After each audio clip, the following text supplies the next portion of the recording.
City Council. You guys may know him from the gubernatorial race that he ran this year. You may also know him from his time as a rapper. He's also been an activist fighting against police brutality and ethics. Nick Wildstar has been a Libertarian for a couple of years now and a fantastic activist for us. Please give Nick a warm welcome.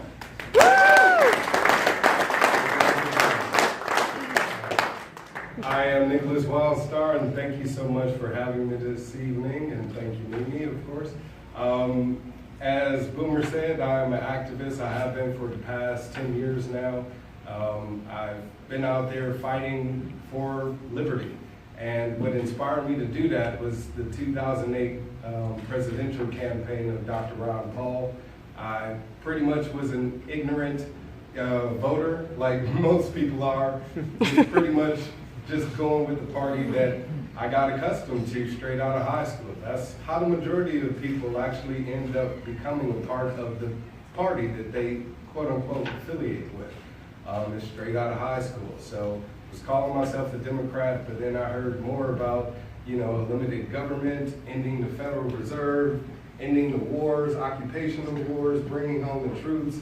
And while every other politician was talking about it, it seemed more so like Dr. Ron Paul actually meant it. And it's a possibility that we could actually have good people in politics. And that's one of the things that I did my best to convey to all of the people I was out there protesting with, is to let them know that politics was the vehicle to make everlasting change in those policies that we were out there fighting for.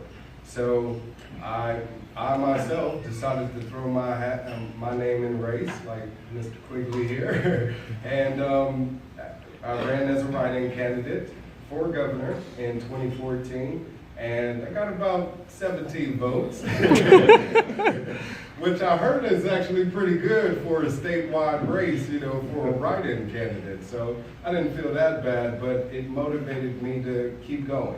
And the second time I chose to run as a Libertarian, I just felt like the Libertarian Party itself had more of a focus to the ideals that I wanted out of America.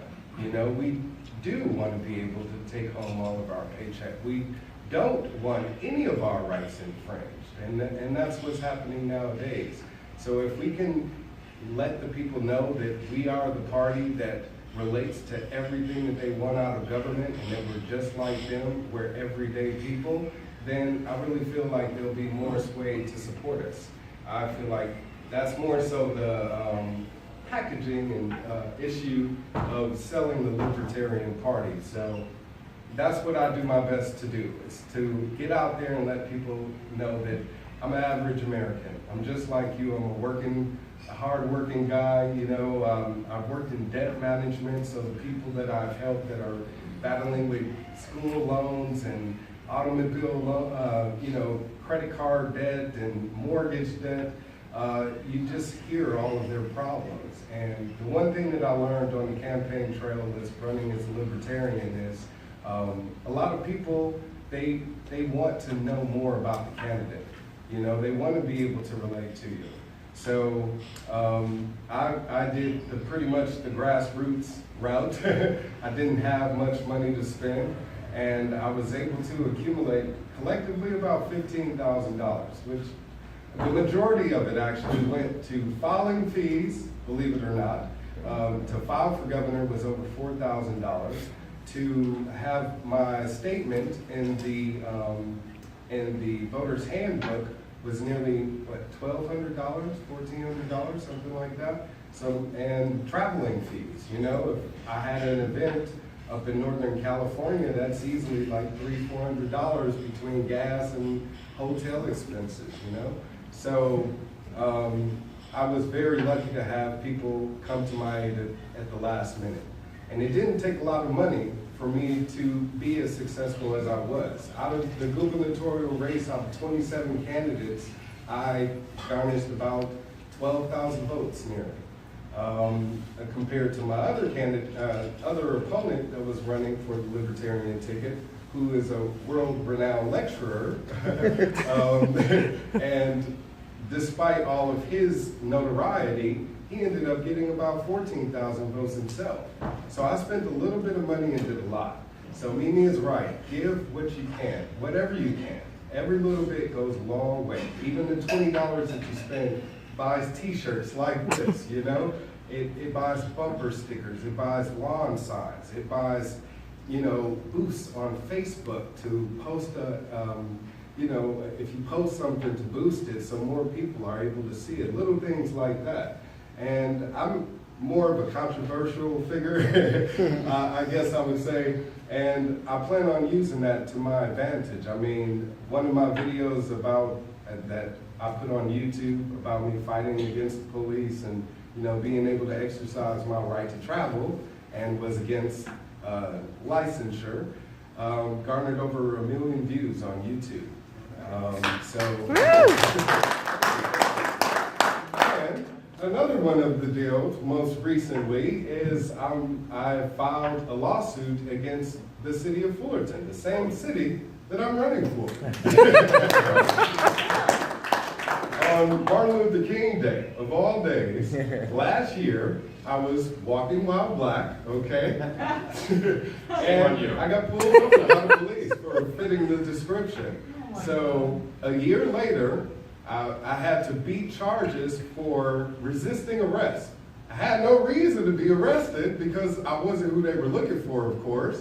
But yeah, now I have to beat this charge or else I was gonna go to jail. And this was this year during the campaign. So while I'm, you know, out there campaigning, I'm also fighting, you know, charges in court. Yes. So unanimously, thank goodness, the jury that heard this case found me not guilty. Nice. So thankfully, because of that, I'm now suing the city of Fullerton and the 2 cops that arrested me, and that's a $5 million lawsuit. So I'm planning on using that to gain more publicity, more notoriety. I'm also working with Devontae Clark, who is the brother of Stephon Clark, young man that was shot and killed earlier this year in Sacramento. He was a 22-year-old black man carrying a cell phone. The police thought he had a gun. And that's a violation of our Second Amendment right. No matter what the color of your skin is, law enforcement officials should be respecting and protecting our rights.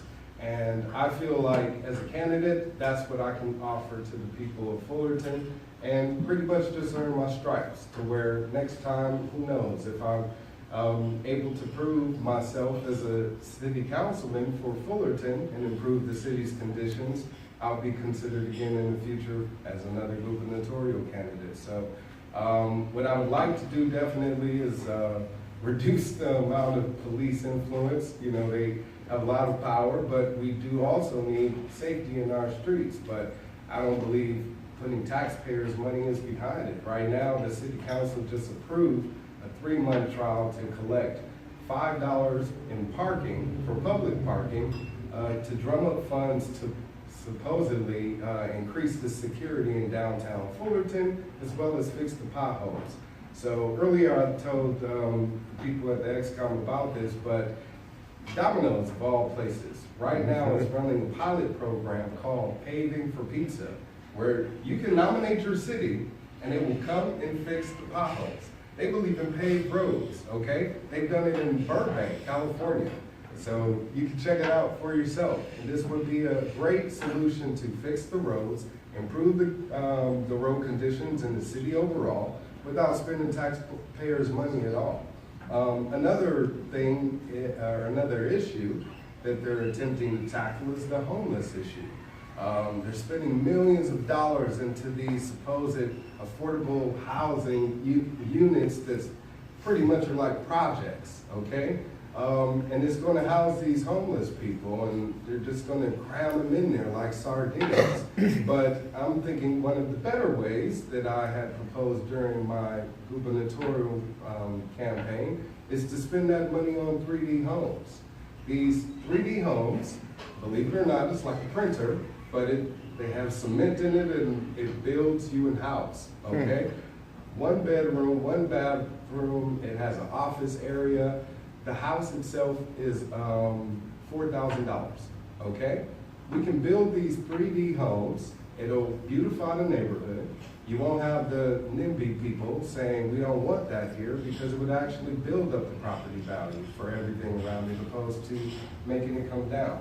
And these are affordable solutions that can easily be applied to what's going on. And that's my goal, is to let the voters in Fullerton know, in my district, since it's now running on a district system, is to let them know that if I'm elected to Fullerton City Council, this is how I plan on improving the whole entire city.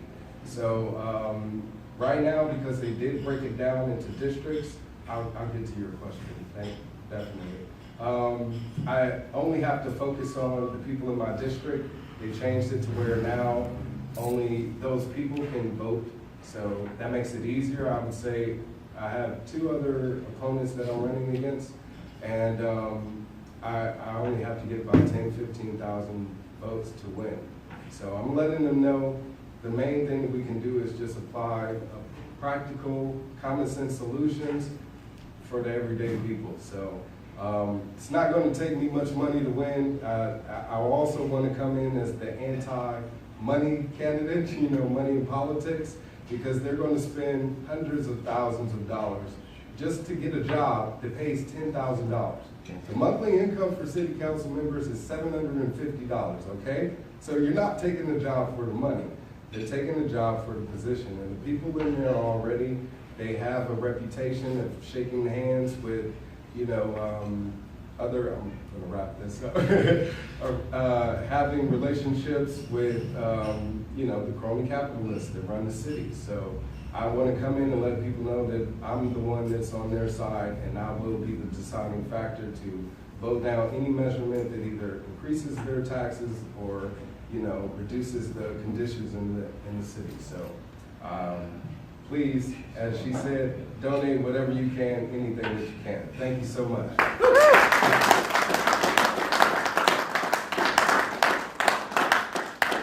All right, next up is question.